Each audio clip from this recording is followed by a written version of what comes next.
క్రీస్తునందు మిక్కిలి ప్రియమైన దేవుని బిడ్డలారా, దేవుని యొక్క ప్రేమలో, దేవుని యొక్క సహాయములో భద్రపరచబడినటువంటి దేవుని బిడ్డలారా, దేవుని యొక్క మహాకృపను బట్టి మరి యొక్క విశ్రాంతి దినమును దేవుడు మనకు దయచేసి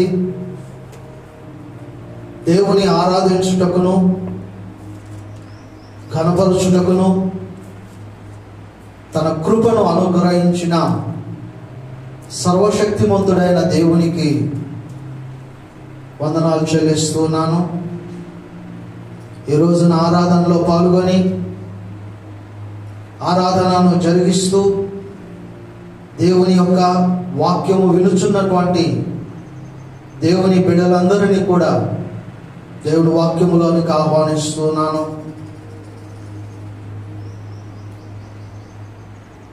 దేవుని ప్రియులారా, మీరందరూ కూడా క్షేమముగాను సంతోషముగాను మీ గృహాలలో మీరు ఉన్నారు అని నేను నమ్ముతూ ఉన్నాను.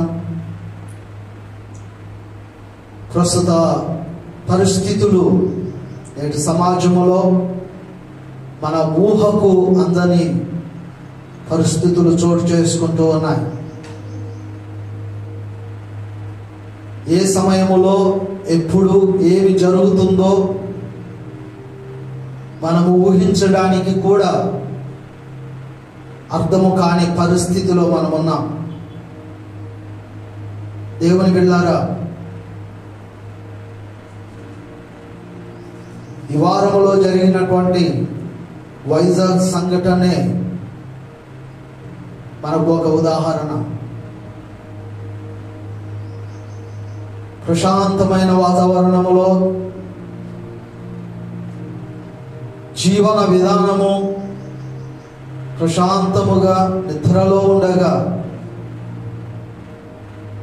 గ్యాస్ లీక్ అవడం ద్వారా కుటుంబాల్లో అనేక మంది తమ కుటుంబ సభ్యులను కోల్పోయి బలహీనులైపోయిన వారు హాస్పిటల్లో ఉండి కుటుంబ సభ్యులలో ఒకరికి సంబంధము లేని పరిస్థితుల్లో హాస్పిటల్లో చేరిన సంఘటన మనం చూస్తూ ఉన్నాం. ఇటువంటి పరిస్థితులన్నీ కూడా సమాజంలో మనం చూస్తూ ఉండగా సమాజము యొక్క భవిష్యత్తు ఎలా ఉండబోతుంది, రేపటి దినము ఎలా ఉండబోతుంది అని ఊహించడానికి కూడా సాధ్యము కాని పరిస్థితుల్లో మనము జీవిస్తూ ఉన్నాం. అటువంటి విపత్కర పరిస్థితులలో జీవము కలిగిన దేవుని యొక్క సంరక్షణలో ఈనాడు క్షేమాన్ని కలిగి ఉండి దేవుని యొక్క రెక్కల చాటున భద్రపరచబడి సంతోషములో సమాధానముతో ఈ లోకములో జీవిస్తూ ఉన్నటువంటి దేవుని యొక్క బిడ్డలారా, దేవుడి రోజున మనలను ప్రేమిస్తున్నాడు అనే సంగతి నీవు మర్చిపోకు. ఈరోజు హాస్పిటల్లో ఉన్నటువంటి వారిలో ఎవరు అనుకోలేదు ఇటువంటి దుర్ఘటన జరుగుతుంది అని, కానీ జరిగినది. భవిష్యత్తులో ఇలాంటి ఇటువంటి సంఘటనలు ఎన్ని జరుగుతాయో మన ఊహకు అందదు. అటువంటి పరిస్థితులలో మనము రేపటి భవిష్యత్తు జీవితము కూడా క్షేమాన్ని కలిగి ఉండాలంటే, భద్రపరచబడి ఉండాలంటే దేవుని యొక్క కాపుదల, దేవుని యొక్క సహాయము, దేవుని తోడ్పాటు తప్పనిసరిగా అవసరము అని దేవుని సేవకుడిగా నేను ప్రియులందరికీ తెలియచేయుచున్నాను. దేవుని ప్రజలారా, చదవబడినటువంటి లేఖన భాగములో దేవుని వాక్యములోనికి మనము ప్రవేశిస్తూ ఉన్నాం. కీర్తనకారుడు 33వ కీర్తనలో 12వ వచనాన్ని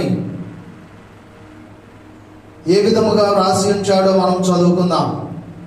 యెహోవా తమకు దేవుడుగా గల జనులు ధన్యులు, ఆయన తనకు స్వాస్థ్యముగా ఏర్పరచుకొను జనులు ధన్యులు. యెహోవా తమకు దేవుడుగా గల జనులు ధన్యులు, ఆయన తనకు స్వాస్థ్యముగా ఏర్పరచుకొను జనులు ధన్యులు. చదవబడినటువంటి ఈ వాక్య భాగములో పరిశుద్ధాత్మ దేవుడు ఈ ఉదయకాల సమయములో 2 నిగూఢమైనటువంటి ఆశీర్వాదకరమైన సత్యములను దాచి ఉంచి ఈరోజు మనకు బయలుపరుస్తున్నాడని నేను తెలియజేస్తూ ఉన్నా. జాగ్రత్తగా దేవుని వాక్యాన్ని వినండి. ప్రభు ఈరోజు తన పరిశుద్ధ లేఖనములలో నుండి మనతో మనందరితో ఏమి మాట్లాడనై ఉన్నాడో, మనందరినీ వాక్యము ద్వారా ఏ రీతిగా బలపరచనై ఉన్నాడో ఈ వాక్యములో మనము ధ్యానం చేసుకుంటాం. మొదటి భాగమును ఈ వచనములో మనం చూస్తున్నాం. యెహోవా తమకు దేవుడుగా గల జనులు ధన్యులు. యెహోవా తమకు దేవుడుగా గల జనులు ధన్యులు. ఎవరైతే దేవుని కలిగిన కుటుంబములుగా విశ్వాసులుగా ఉన్నారో వారు ధన్యులు. ధన్యులు అనబడిన మాటకు ఇంగ్లీష్లో ద బ్లెస్డ్ అని ఉంది. ఆశీర్వదించబడిన వారు. దేవుని కలిగిన కుటుంబాలు ఆశీర్వాదకరముగా ఉంటారు. దేవుని కలిగిన వారి యొక్క జీవితాలు ఆశీర్వాదకరముగా ఉంటాయి. రెండవదిగా, ఆయన తనకు స్వాస్థ్యముగా ఏర్పరచుకొను జనులు ధన్యులు. దేవుడు ఈ సమాజములో, లోకములో ఆయన ప్రతినిధులుగా దేవునికిని సమాజమునకు మధ్యవర్తులుగా ఉండుటకు ఏర్పరచబడినటువంటి నాయకులు, సేవకులు, కాపరులు, దేవుని యొక్క పరిచర్యను జరిగిస్తున్నటువంటి వారు కూడా ధన్యులు. ఈరోజు మనము అర్థం చేసుకోవాలి, దేవుని కలిగిన కుటుంబాలు ఆశీర్వాదకరంగా ఉంటారు. దేవుని కొరకు జీవిస్తున్న, దేవుడు ఏర్పాటు చేసుకున్న వారు కూడా ఆశీర్వాదకరంగా ఉంటారు. దేవుని బిడ్డలారా, కీర్తనల గ్రంథములో 29లో 11వ వచనములో మనం చదువుకోవచ్చు. కీర్తనల గ్రంథం 29:11లో యెహోవా తన ప్రజలకు బలమును అనుగ్రహించును, యెహోవా తన ప్రజలకు సమాధానము కలుగజేసి వారిని ఆశీర్వదించును. దేవుడు తన ప్రజలకు బలమివ్వగలడు. అది శారీరక సంబంధమైన బలమై ఉండవచ్చు, ఆత్మశక్తి అయి ఉండవచ్చు. కొందరు గుర్రములను బట్టి, కొందరు రథములను బట్టి అతిశయపడుచున్నారు. మనమైతే మన దేవుడైన యెహోవా నామమును బట్టి అతిశయపడుచున్నాం. వారు కృంగి నేల మీద పడి ఉన్నారు, మనము లేచి చక్కగా నిలుచుచున్నాం. భక్తుడైన దావీదు గారి యొక్క మాటలు మనము వింటున్నాం. దేవుడు ఏర్పాటు చేసుకున్న వారి కుటుంబములు కానీ, దేవుని చేత ఏర్పరచబడినటువంటి దేవుని యొక్క ప్రతినిధులు కానీ దేవుని శక్తిని పొందుకుంటారు, దేవుని యొక్క సమాధానమును పొందుకుంటారు. దేవుని వలన ఆశీర్వాదకరముగా సమాజములో జీవిస్తారు. పరిశుద్ధ గ్రంథములో మనము చూస్తే, బైబిల్ గ్రంథములో ఉన్నటువంటి భక్తులందరి జీవితాల్లో వారి వారి యొక్క విశ్వాసములను బట్టి దేవుడు వారిని వారి కాలములలో వారికి తోడుగా ఉండి వారిని దీవించి ఆశీర్వదించినట్లుగా మనం చూస్తాం. దేవుని బిడ్డారా, ఈ ఉదయము ఈ వాక్య భాగములో చదువుబడిన లేఖన భాగములో 33వ కీర్తనలో 12వ వచనములో మొదటి భాగమైనటువంటి యెహోవా తమకు దేవుడుగా గల జనులు ధన్యులు అనబడిన మాట భక్తుడైన కీర్తనకారుడు ఎందు నిమిత్తము ఆ మాటను రాసి ఉంచాడు. ఆ మాటను రాయడం యొక్క అంతరార్థం ఏమిటి, ఆ వాక్యములో దాగి ఉన్నటువంటి సత్యము ఏమిటి, దేవుడు తన ప్రజలకు విశ్వాసములో ఉండగా ఎందుకు అంతగా తోడుగా ఉంటాడు అనే విషయాన్ని మనం ఈరోజు ధ్యానం చేసుకున్నాం. పరిశుద్ధ గ్రంథములో ఎస్తేరు గ్రంథాన్ని మనం చూడగలిగితే, ఎస్తేరు గ్రంథములో మనకు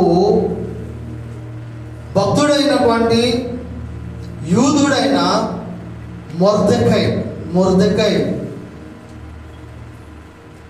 దేవుని పక్షముగా, దేవుని యొక్క విశ్వాసమును కలిగిన యూదుడిగా షూషాను కోటలో అహష్వేరోషు పరిపాలన కాలములో జీవించిన వాడిగా ఉన్నాడు. మొర్దెకై యొక్క జీవితంలో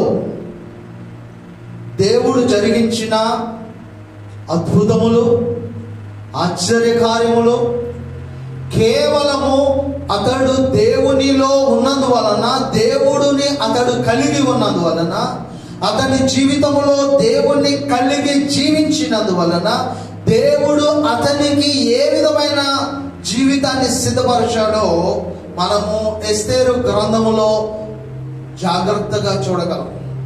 2వ అధ్యాయం మొదలు పెడితే 10వ అధ్యాయం వరకు మనకు చాలా విషయాలు మొర్దెకై గారిని గురించిన సందర్భాలు ఉంటాయి. అతని బ్యాక్గ్రౌండ్ మనం చూడగలిగితే యెరూషలేము వాస్తవ్యుడు, బెన్యామీను తెగలో కీషు వంశానికి చెందినవాడై నెబుకద్నెజరు చక్రవర్తి బబులోను చెరకు యెరూషలేములో ఉన్నటువంటి వారిని చెరపట్టుకొని వచ్చినప్పుడు ఆ తీసుకురాబడినటువంటి యూదులలో మొర్దెకై ఉన్నాడు. ఎస్తేరు గ్రంథం యొక్క సారాంశములో ఎస్తేరు యొక్క జీవితంలో దేవుడు జరిగించినటువంటి అద్భుతము దాగి ఉంటే, ఆమె యొక్క జీవితము ఉన్నత స్థితికి ఎదగడానికి మూలము మొర్దెకై అనే మాట మనం చూడవచ్చు. బాల్యములోనే ఎస్తేరు యొక్క తల్లిదండ్రులు చనిపోగా మొర్దెకై తన చిన్నమ్మ అనగా పిన్ని కుమార్తె అయిన ఎస్తేరును చిన్న వయసులోనే దత్తత తీసుకొని తన బిడ్డనుగా చేర్చుకొని ఆమెను దేవుని యొక్క విశ్వాసములో, భక్తి జీవితములో దేవుని కొరకు పెంచి ఉన్నాడు. భౌతిక సంబంధమైన అలంకరణకు, భౌతిక సంబంధమైనటువంటి ఆశలకు, భౌతిక సంబంధమైనటువంటి ఇష్టాలకు దూరముగా పెంచాడు ఎస్తేరును. ఆమె భౌతికముగా సౌందర్యవతి అయినప్పటికీ ఆంతర్యముగా దేవుని గుణగణములతో బహు సౌందర్యము కలిగిన. షూషను కోటలో ఉన్నటువంటి అహష్వేరోషు రాణిగా ఉన్నటువంటి వస్తీ అనబడినటువంటి రాణి రాజు మాటను ధిక్కరించి ఆయన పిలిచినప్పుడు రాకపోయినందువలన, ఆయన మాటను తృణీకరించినందువలన రాజుకు కోపం వచ్చి వస్తీకి బదులుగా మరి యొక్క రాణిని ఈ షూషాను కోటలో రాణిగా ఏర్పాటు చేసుకోవాలని తలంచాడు అహష్వేరోషు. అనేక దేశాల నుండి, అనేక ప్రాంతాల నుండి ప్రజలు వచ్చారు. తమ బిడ్డలను తీసుకొని, కుమార్తెలను తీసుకొని, రాజులు వచ్చారు, తమ యొక్క యువరాణులను తీసుకొని వచ్చారు. వారందరూ కూడా రాజు దగ్గరకు వెళ్ళడానికి, రాజు దగ్గర వారిని వారు ప్రదర్శించుకోవడానికి, భౌతికపరమైనటువంటి అందాన్ని చూపించుకునే ప్రయత్నంలో చాలా ఇష్టపడ్డారు. కానీ ఎస్తేరు ఎటువంటి అలంకరణ లేకుండా సహజ సిద్ధముగా తాను ఎలా ఉన్నదో అలాగుననే తాను సిద్ధపరుచుకొని రాజును ఎదుర్కొన్నప్పుడు, రాజు యొక్క కటాక్షము ఆమె మీద ఉన్నది. రాజు ఆమెను ప్రేమించాడు. వస్తీకి బదులుగా ఎస్తేరును రాణిగా ఏర్పాటు చేసుకున్నాడు. దేవునికే మహిమ కలుగుతూ ఉంది. ఒక అనాథగా ఉన్నటువంటి యూదా పేరు పెట్టబడిన హదస్సా ఎస్తేరుగా పిలువబడి ఒక రాణి స్థాయిలోనికి ఎదగడానికి మూల కారణము మొర్దెకై యొక్క పెంపకం. బిడ్డల విషయంలో పెంపకము సరైనదిగా ఉన్నప్పుడు ఆ బిడ్డల భవిష్యత్తు ఎస్తేరును ఏ రీతిగా దీవించబడే విధంగా ఉన్నదో అలాగే ఉంటుంది. దేవుని వాక్యములో బాలుడు నడువవలసిన త్రోవను వారికి నేర్పుము, పెద్దవాడైనప్పుడు దాని నుండి తొలగిపోడు అనే మాట ఎస్తేరు జీవితంలో నెరవేర్చబడిందని మనం నమ్మవచ్చు. దేవుని బిడ్డలారా, ఒక బిడ్డను సరైన రీతిలో పెంచగలిగితే తనకున్నటువంటి సుగుణాలు, తనకున్నటువంటి దైవత్వము, తనకున్నటువంటి దేవుని భయము, తనకున్న దేవుని యొక్క విశ్వాసము ఎంతటి స్థాయికైనా ఎదిగించగలదు అని చెప్పడానికి ఎస్తేరు ఒక కారణముగా ఉంటే, ఒక ఉదాహరణగా ఉంటే, మొర్దెకై గారి యొక్క జీవితం కూడా అలాగే ఉన్నది. ఆయన గురించి 2వ అధ్యాయంలో మనం చూస్తాం. 5వ వచనంలో, ఎస్తేరు గ్రంథం 2వ అధ్యాయము 5వ వచనాన్ని చదువుతూ ఉన్నాము. షూషాను కోటలో బెన్యామీనుడగు కీషునకు పుట్టిన షిమీ కుమారుడగు యాయూరు వంశస్థుడైన మొర్దెకై అను ఒక యూదుడు ఉండెను.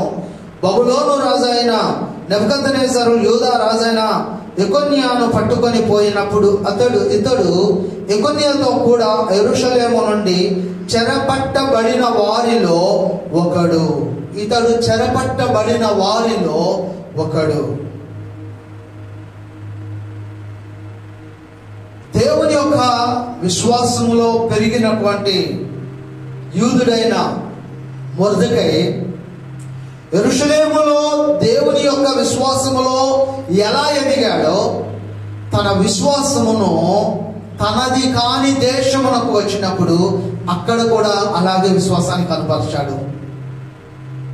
ఎంత గొప్ప ఆశీర్వాదం, ఎంత గొప్ప దీవెన తన జీవితంలో దేవుడు సిద్ధపరిచాడు అంటే, తానున్నటువంటి కాలములో హామాను అనబడినటువంటి ఒక వ్యక్తి ఉన్నాడు. అతడు దేవుని ప్రజలైన యూదుల మీద వ్యతిరేక దృక్పథం కలిగిన వాడు, వ్యతిరేక దృష్టి కలిగిన వాడు. హామాను యూదులను, మొర్దెకైని ఆనాడు అందరినీ ఒకేసారి చంపేయాలని నిర్ణయం తీసుకొని మనుషులను సిద్ధపరిచాడు. హామాను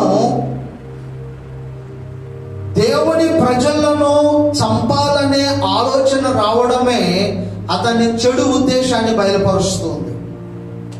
మొర్దెకైని ఓర్చుకునేవాడు కాదు, మొర్దెకైని చూసి ఇష్టపడేవాడు కాదు. అతన్ని చూసినప్పుడు ఒక హేయమైనటువంటి స్వభావాన్ని చూపించేవాడు. అటువంటి పరిస్థితులలో దేవుని మీదనే ఆధారపడి ఉన్నటువంటి మొర్దెకై సమాచారాన్ని తెలుసుకున్నాడు.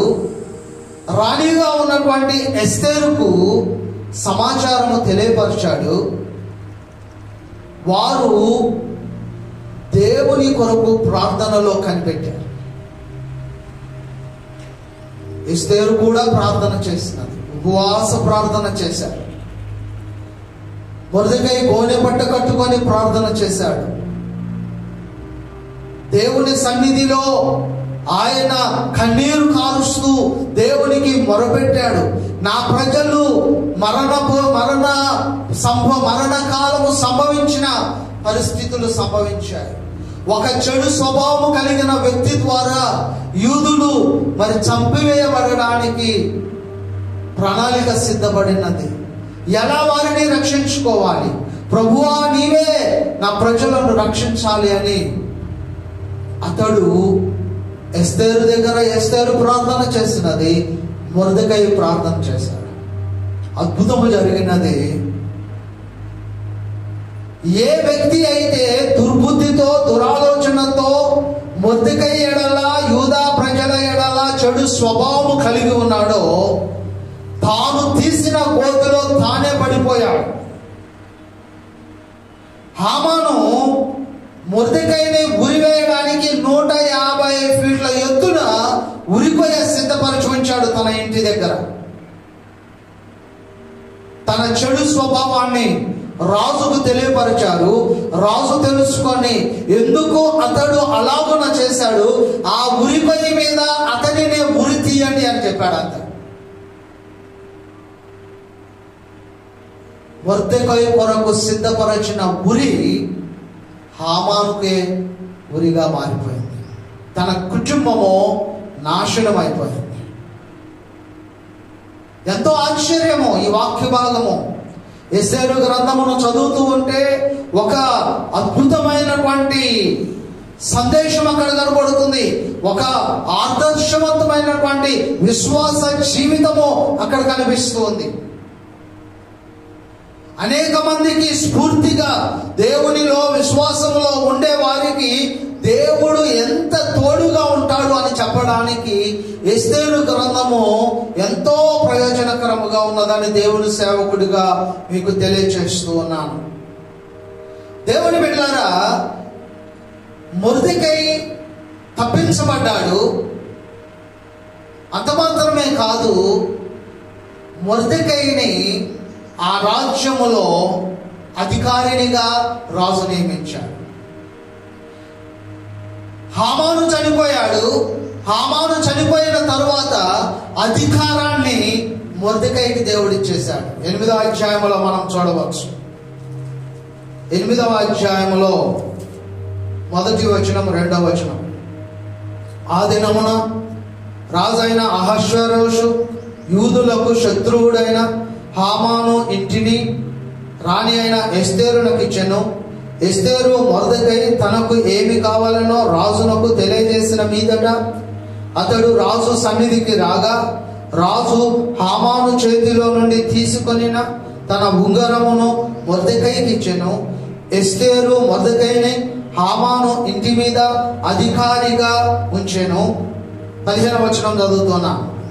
అప్పుడు మొర్దెకై ఊదా వర్ణమును తెలుపు వర్ణమును గల రాజవస్త్రమును బంగారపు పెద్ద కిరీటమును అవిసెనారతో చేయబడిన ధూమ్ర వర్ణము గల వస్త్రములను ధరించుకొనిన వాడై రాజు సముఖము నుండి బయలుదేరెను.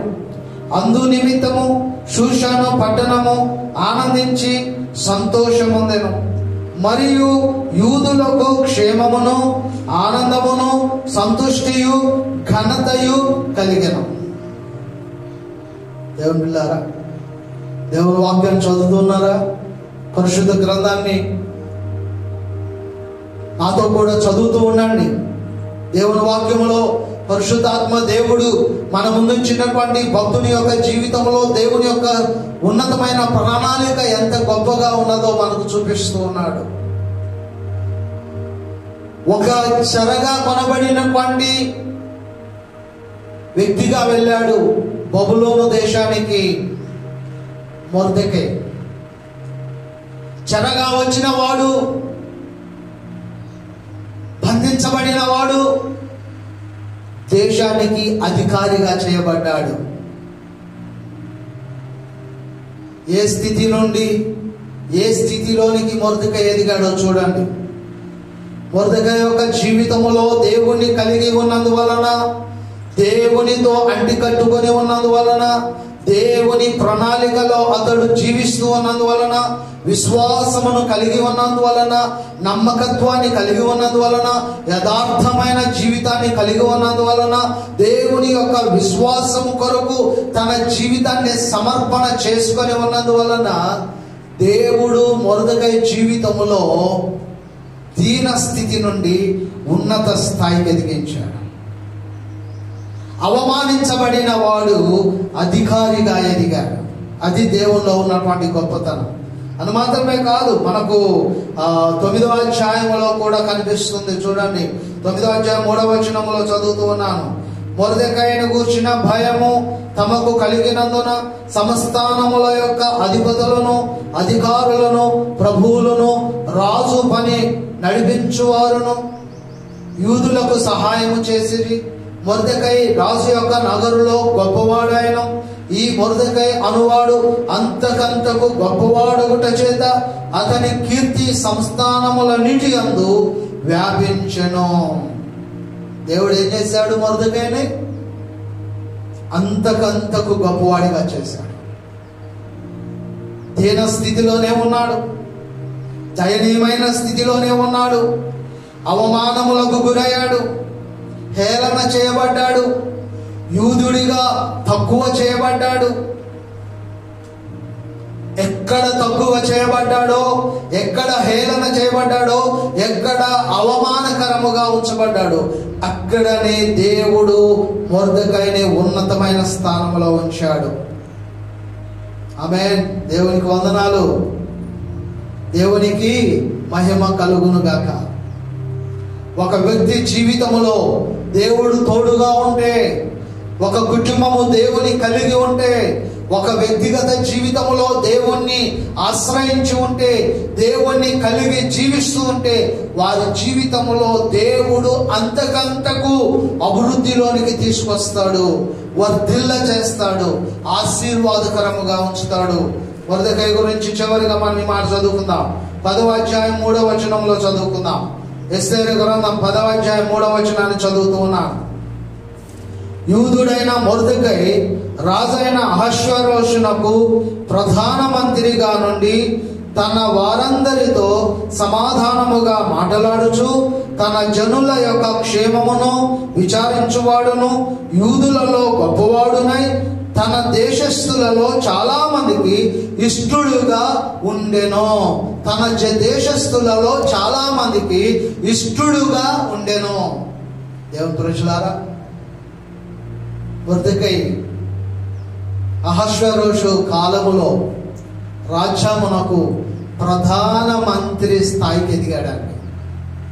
బానిసగా వెళ్ళిన వాడు ప్రధానమంత్రి స్థాయికి ఉన్నతముగా పెంచబడ్డాడు, హెచ్చించబడ్డాడు. సేమ్ సంఘటన యోసేపు గారి జీవితంలో కూడా ఉంటది. ఐగుప్తు దేశానికి బానిసగా వెళ్ళాడు, ఐగుప్తు దేశములో బానిసగా ఉన్నాడు.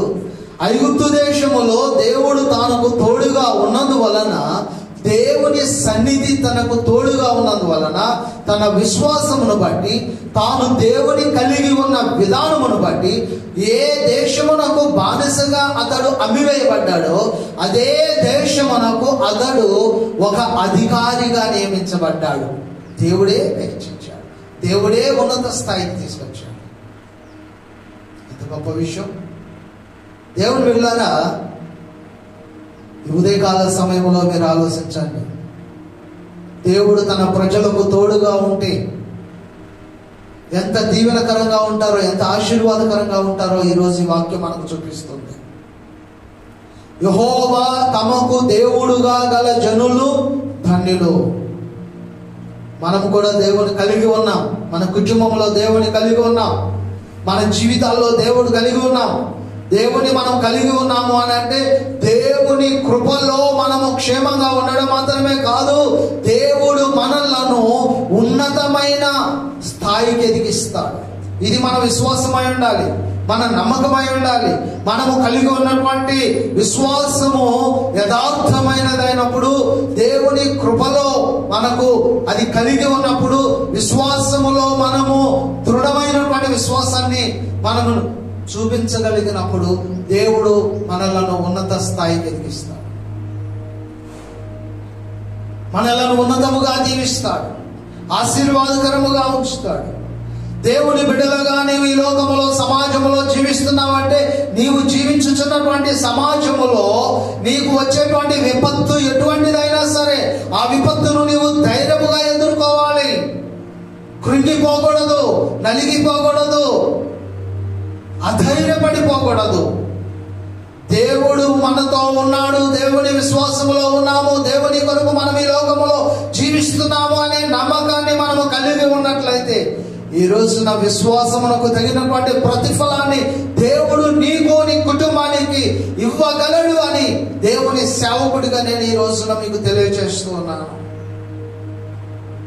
మానవులుగా ఈ లోకములో జీవిస్తూ ఉన్నాం. మనం నేటి సమాజంలో జరుగుతున్నటువంటి విపత్తుల్లో, ఉన్నటువంటి పరిస్థితులలో, ఎదురవుతున్న ఆర్థిక ఇబ్బందులలో, కుటుంబ సమస్యలలో పరిశుద్ధాత్మ దేవుడు ఈ వాక్యము ద్వారా దేవుని యొక్క భక్తుడైన మొర్దెకై జీవితంలో జరిగించిన అద్భుత కార్యములు, ఆశ్చర్య కార్యములు నీ కుటుంబ జీవితంలో కూడా దేవుడు జరిగించగలడు.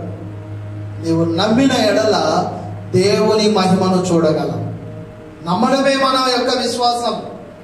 నా జీవితంలో కూడా దేవుడు అద్భుతము చేయగలడు అని నీవు నమ్మగలిగితే నీ జీవిత కాలం అంతటిలో కూడా దేవుడు నిన్ను ఉన్న స్థితిలో నుండి ఉన్నత స్థాయికి ఎదిగించగలడు. పరిస్థితులకు తగినట్లుగా నిన్ను నిలబెట్టి ఆయన నిన్ను సమాజంలో గొప్పవాడిగా, అంతకంతకు గొప్పవాడనున్నట్లుగా దేవుడు నిన్ను చేయగలడు అని దేవుని సేవకుడిగా నేను దేవుని పక్షముగా నమ్మకముతో చెప్పగలుగుతూ ఉన్నాను. ఆ నమ్మకము నీకుంటే ఈ కుటుంబము భవిష్యత్తు జీవితంలో ఉన్నతంగా ఉంటుంది, ఆశీర్వాదకరంగా ఉంటుంది, దీవెనకరముగా ఉంటుంది. ఈరోజు మీరు గుర్తుపెట్టుకున్నాను. వాక్య భాగంలో రెండవ భాగాన్ని మనం చూస్తాం. వాక్య భాగంలో రెండవ భాగం 33వ కీర్తనలో మనం చదువుకుంటూ ఉన్నాం. 33వ కీర్తన 12వ వచనములో రెండవ భాగం. ఆయన తనకు స్వాస్థ్యముగా ఏర్పరచుకొను జనులు ధన్యులు. ఆయన తనకు స్వాస్థ్యముగా ఏర్పరచుకొను జనులు ధన్యులు. దేవుడు ఆయన కొరకు ప్రతినిధులుగా ఎన్నుకున్నటువంటి ప్రజలు ధన్యులు. దేవుని విశ్వాసములో ఉన్న కుటుంబములకు మాత్రమే ధన్యత కాదు, దేవుని పరిచర్య జరిగించుటకు దేవుడు ఏర్పరచుకున్నటువంటి ప్రతినిధులైన వారు ధన్యులుగా ఉంటారు, ఆశీర్వాదకరంగా ఉంటారు. దేవుని పిలుపును కలిగి ఉన్నావా? దేవుని పరిచర్యలో నిన్ను నీవు సమర్పణ చేసుకొని దేవుని సేవను జరిగిస్తూ ఉన్నావా? దేవుడు నిన్ను ఎన్నిక చేసుకొని ఉన్నాడా? దేవుడు నిన్ను ఈ సమాజంలో ఆయన కొరకు నిన్ను ప్రతినిధిగా సిద్ధపరుచుకున్నాడా? దేవునికి నీ సమాజంలో ఉన్నటువంటి విశ్వాసులకును నిన్ను దేవుడు మధ్యవర్తిగా దేవుడు సిద్ధపరుచుకున్నాడా? అయితే దేవుడు నిన్ను విడిచిపెట్టడు, దేవుడు నిన్ను విడిచిపెట్టడు. కీర్తనల గ్రంథములో 9వ కీర్తన 10వ వచనములో ఉంటుంది. కీర్తనలు 9వ సంకీర్తనలో 10వ వచనం, యెహోవా నిన్ను ఆశ్రయించు వారిని నీవు విడిచిపెట్టువాడవు కావు, కావున నీ నామమెరిగిన వారు నిన్ను నమ్ముకొందురు. నిన్ను ఆశ్రయించిన వారిని నీవు విడిచిపెట్టువాడవు కావు. దేవుని యొక్క పరిచర్యలో పిలుపును పొందుకొని దేవుని సేవను జరిగిస్తూ దేవుని కొరకు ఈ లోకములో తమ యొక్క పిలుపుకు తగిన విధముగా జీవితాన్ని కలిగి ఉన్నట్లయితే దేవుడు ఆశీర్వాదకరంగా ఉంచుతాడు. దేవుడు ఎప్పుడు విడిచిపెట్టాడు. కష్టకాలంలో ఉండగా, శ్రమలలో ఉండగా మొర్దెకైని దేవుడు విడిచిపెట్టలేదు. మొర్దెకై కుటుంబాన్ని దేవుడు విడిచిపెట్టలేదు. ఎస్తేరును దేవుడు విడిచిపెట్టలేదు. భవిష్యత్తు కాలములో దేవుడు తన బిడ్డలను, తన సేవకులను, తన ప్రజలను, తన విశ్వాసులను ఎప్పుడు విడిచిపెట్టువాడు కాడు. ఈరోజు దేవుని వాక్యం మనకు తెలియజేస్తూ ఉన్నది. యెషయా గ్రంథములో 51లో 2వ వచనాన్ని మనం చదువుకుందాం. యెషయా గ్రంథాన్ని మనం చదువుకుందాం. 51లో 2వ వచనం. మీ తండ్రి అయిన అబ్రహాము సంగతి ఆలోచించుడి, మిమ్మల్ని కనిన శారాను ఆలోచించుడి. అతడు ఒంటరి అయి ఉండగా నేను అతన్ని పిలిచి తిని అతనిని ఆశీర్వదించి అతనిని పెక్కుమంది అగునట్లు చేసి తిని.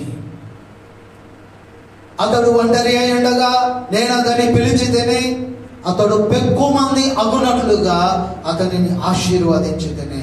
దేవుడు పిలిచాడు, దేవుని పిలుపును పొందుకున్నాము అని అంటే దేవుడు మనలను దీవిస్తాడు, దేవుడు ఆశీర్వదిస్తాడు. దేవుని పిలుపును పొందుకొని దేవుని ప్రతినిధులుగా ఏర్పాటు చేయబడినటువంటి వారు ఈ లోకములో జీవిస్తూ ఉండగా దేవుని యొక్క పరిచర్యకు సమర్పణ చేసుకున్నటువంటి వారిని దేవుడు పిలిచినప్పుడు ఆయన పిలుపుకు తగినట్లుగా ఆయనే సిద్ధపరుచుకుంటాడు. అబ్రహాము యొక్క పిలుపు, అబ్రహాము యొక్క జీవితము, అబ్రహాము యొక్క జీవితంలో దేవుడు జరిగించినటువంటి ఆశ్చర్య కార్యములు, అద్భుత కార్యములు అన్ని మనకు తెలుసు. దేవుని బిడ్డలారా, దేవుడు అంటూ ఉన్నాడు, అతడు ఒంటరిగా ఉండగా నేను అతన్ని పిలిచి తిని అతడు పెక్కుమంది అగునట్లుగా నేను అతన్ని ఆశీర్వదించి తిని. అతన్ని నేను ఆశీర్వదించి ఉన్నాను, అతన్ని ఆశీర్వదించి ఉన్నాను. గర్భఫలము దయచేశాను, వాగ్దానమును తన జీవితంలో నెరవేర్చాను. చెప్పబడిన రీతిగా తన వంశమును ఆకాశ నక్షత్రముల వలెను ఇసుక రేణువుల వలెను విస్తరింపజేసినాడు. ఆదికాండము 24:1 ఉంటుంది. అబ్రహాము బహుకాలము గడిచిన వృద్ధుడైనప్పుడు అన్ని విషయములలో దేవుడు అబ్రహామును ఆశీర్వదించెను. అన్ని విషయములలో ఆశీర్వదించెను. దేవుడు విశ్వాసములోనికి నడిపించుకున్నటువంటి అబ్రహాము జీవితములో లేదు అనుకున్న దానిని అనుగ్రహించాడు, ఆశీర్వాదకరముగా సిద్ధపరచాడు, దీవెనకరముగా సిద్ధపరచాడు. అతనికి సమస్తాన్ని సమకూర్చాడు. ఈనాటి నేటి తరములో ఉన్నటువంటి విశ్వాసులమైన మనము మన కొరకు ఏర్పాటు చేయబడిన విశ్వాసులకు తండ్రి అబ్రహాము అని చెప్పబడుతూ ఉన్నాం. అబ్రహామును దేవుడు అంతగా ఆశీర్వదించాడు. కేవలం అబ్రహాము గారు చేసినది, దేవునికి లోబడ్డాడు, దేవుని విధేయతలో ఉన్నాడు, దేవుని చిత్తంలో నడుచుకున్నాడు, దేవుని కొరకు జీవించాడు. శ్రమలు వచ్చినాయి, కష్టములు వచ్చాయి, ఆపదలు వచ్చాయి, నిలదొక్కున్నాడు. అబ్రహామును వెంబడించినటువంటి లోతుకు ఉన్నటువంటి కుటుంబము కన్నులెత్తి చూసినప్పుడు యోర్దాను నదీ తీర ప్రాంతమంతయు సొదొమ గొమొర్రా పట్టణ ప్రాంతమంతయు పచ్చని మైదానములతో ఉన్నాయి. అటువైపుగా చూసుకున్నాడు. చూసిన దాని వైపు ఆయన దృష్టి పెట్టాడు. అక్కడికి నేను వెళ్ళాలనుకున్నాడు, అక్కడే నేను ఉండాలనుకున్నాడు, అక్కడే నా జీవితము సంతోషంగా ఉంటుంది అనుకున్నాడు. పిలుపును పొందుకున్న వాడు శ్రమలలో నిలబడ్డాడు. వెంబడించిన వాడు ఆశలతో పరుగులు తీశాడు.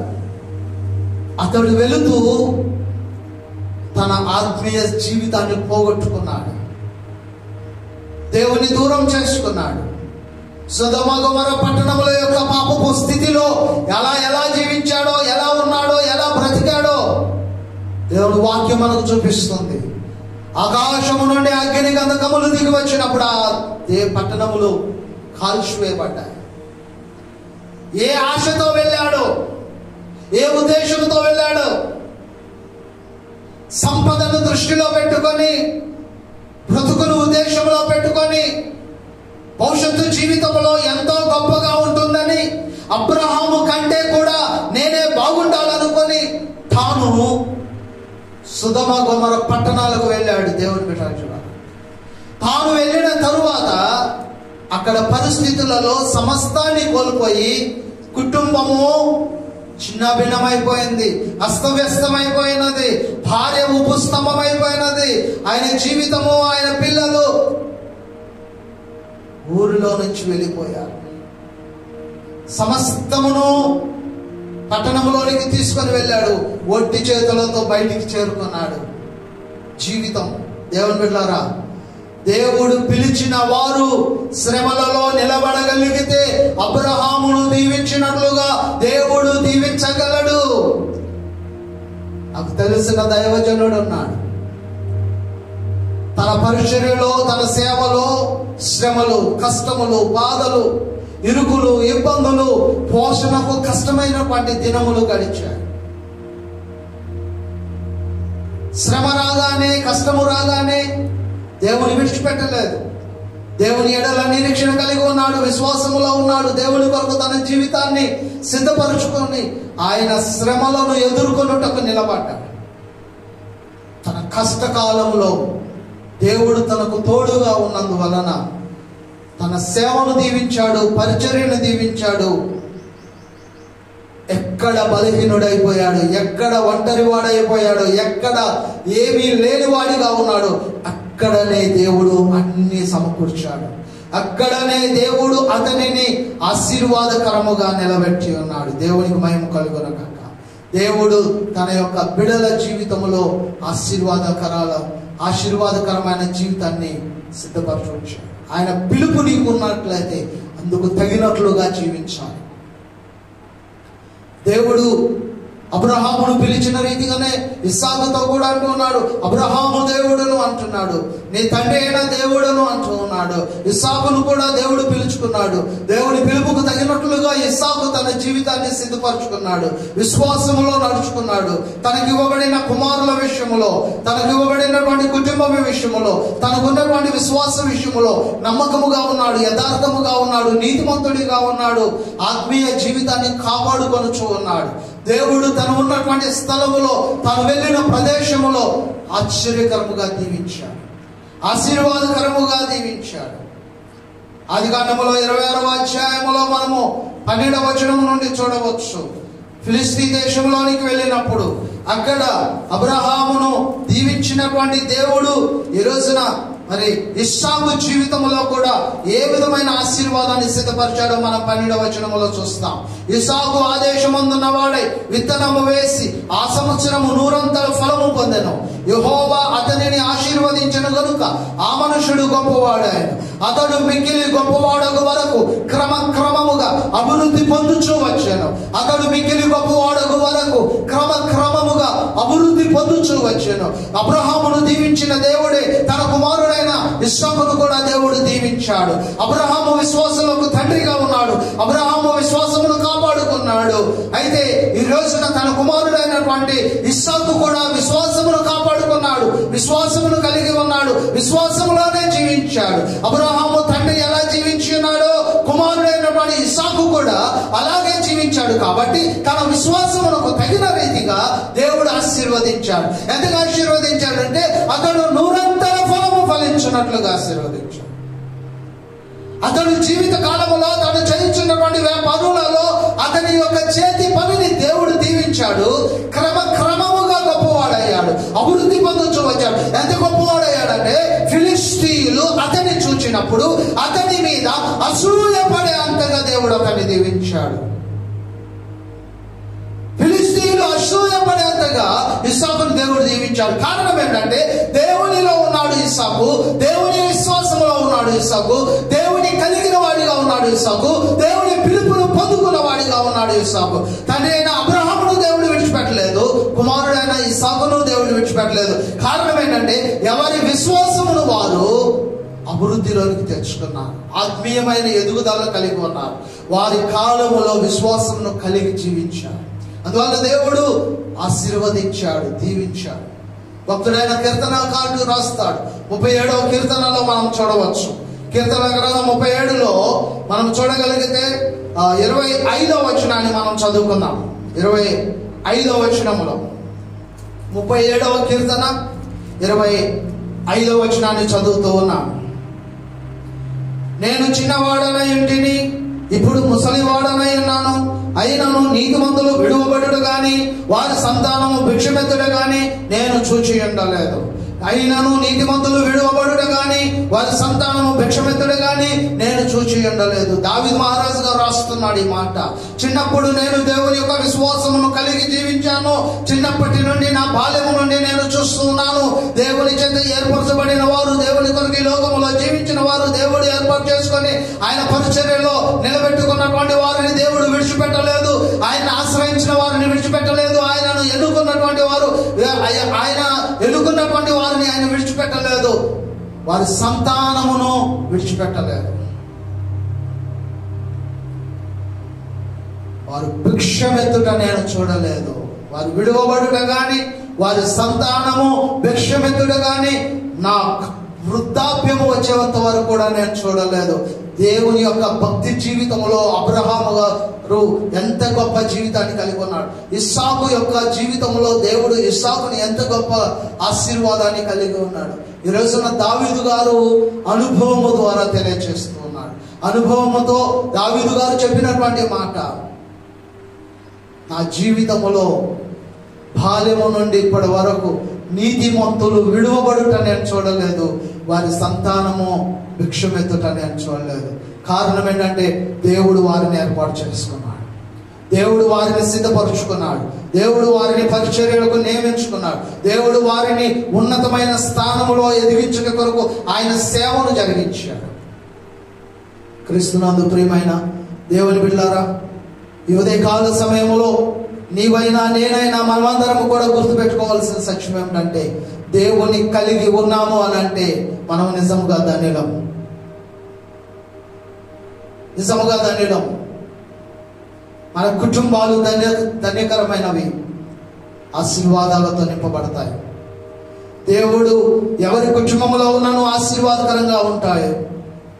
దేవుడు ఎవరిని ఏర్పాటు చేసుకొని పరిచర్య జరిగిస్తూ దేవుని కొరకు ఆయన నియమించుకుంటాడో వారి కుటుంబాలు కూడా ఆశీర్వాదకరంగా ఉంటాయి.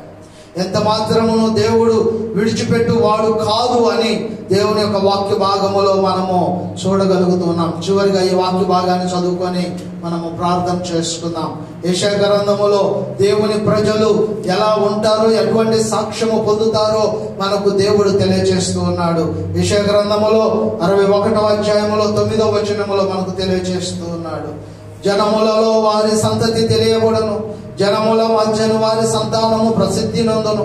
వారు యెహోవా ఆశీర్వదించిన జనమని వారిని చూచిన వారందరూ ఒప్పుకొందురు. వారిని యెహోవా ఆశీర్వదించిన జనులని అందరూ ఒప్పుకుంటారు. దేవుడు నిన్ను కూడా అలాగే ఒప్పుకోవాలి. నిన్ను చూసిన వారు, నీ కుటుంబమును చూసిన వారు నిజముగా వీరు దేవుని బిడ్డలండి, దేవుడు వారిని ఆశీర్వదించాడండి అని చెప్పుకోగలిగిన విధంగా నీ కుటుంబం ఉండాలి.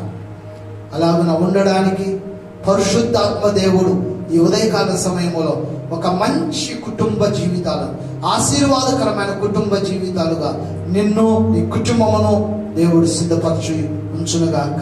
God bless you. దేవుని బిడ్డలారా, దేవుడు ఇచ్చిన వాక్యములో యెహోవా తమకు దేవుడుగా గల జనులు ధన్యులు, ఆయన తనకు స్వాస్థ్యముగా ఏర్పరచుకున్న జనులు ధన్యులు. ఈరోజు ఈ వాక్యము ద్వారా మనం ధన్యులు, మన కుటుంబాలు ధన్యకరం. మనం కలిగి ఉన్న దేవుడే మనకు ఆశీర్వాదాలు అందిస్తాడు. ప్రార్థన చేసుకున్నాం. మహాపరిశుద్ధుడా, ప్రేమ నమ్మకములు కలిగిన మా తండ్రి, మీకే వందనాలు, స్తోత్రాలు. మాతో మాట్లాడిన విధానమును బట్టి మీకు కృప కలిగిన దేవా, సర్వోన్నతుడా, ఇదిగోనైనా మా తండ్రి, యెహోవా తమకు దేవుడుగా గల జనులు ధన్యులు అని మాకు మీరు తెలియజేస్తున్నప్పుడు, భక్తుడైన మొర్దెకాయి గారి యొక్క జీవితంలో మీరు తోడుగా ఉన్నందువలన అతని కుటుంబం ఎంత గొప్పగా దీవించబడిందో మేము చూడగలిగి ఉన్నాం. అది మాత్రమే కాదు తండ్రి, మీరు ఏర్పరచుకున్నటువంటి వారి కుటుంబములు ధన్యకరమైనవి తండ్రి. అబ్రహామును మీరు ఎన్నుకున్నారు, ఇస్సాకును మీరు ఎన్నుకున్నారు, సేవకులను మీరు ఎన్నుకున్నారు, నాయకులను మీరు ఎన్నుకున్నారు తండ్రి. మీ పరిచర్య జరిగించుట కొరకు, ఆయన పరిచర్యలో సిద్ధపరచుట కొరకు తండ్రి అనేకులను మీరు ఏర్పాటు చేసుకున్నారు. అందువలన తండ్రి మేము ధన్యులమని మేము నమ్ముతున్నాము తండ్రి. ఇదిగోనైనా మీ ధన్యకరమైన ఆశీర్వాదములు ప్రతి సంఘానికి, ప్రతి సేవకునికి, ప్రతి కుటుంబానికి, విశ్వాసులకు మీరు దయచేయమని ప్రార్థిస్తూ ఉన్నాను తండ్రి మా ప్రభువా, మా తండ్రి దావీదు మహారాజు గారు చెప్పినట్లుగా నాయన మా తండ్రి మా ప్రభువా, నీతి మొదలు విడువబడుట గాని వారి పిల్లలు భిక్షమెత్తుడు గాని నా జీవితంలో చూడలేదు అన్నాడు తండ్రి. నీ సేవలో మా తండ్రి, నీ పరిచర్యలో, మీ విశ్వాసములో దేవుని ప్రజలుగా ఈ లోకములో జీవిస్తున్నందువలన తండ్రి మేమెవరము కూడా తండ్రి విడువబడిన వారిగా లేము నాయన. మా తండ్రి మా ప్రభువా, ఈ లోకములో తండ్రి మీరు మమ్మల్ని ఆశీర్వదించినప్పుడు తండ్రి వర్ధిల్లిన వారిగా దేవుని పక్షముగా ఉన్నాం, మీ సాక్షులుగా ఉన్నాం. అనేక మంది చూసినప్పుడు తండ్రి దేవుడు వీరిని ఆశీర్వదించి ఉన్నాడు అని చెప్పగలిగిన రీతిగా విశ్వాసులను మీరు, సేవకులను మీరు, సంఘములను మీరు సిద్ధపరిచినందుకై మీకు వందనాలు చెల్లిస్తూ మా ప్రభువును రక్షకుడైన యేసుక్రీస్తు వారి యొక్క పరిశుద్ధ నామములో అడిగి వేడుకొనుచున్నాము తండ్రి. ఆమేన్. అందరికి వందనాలు. Thank you. God bless you.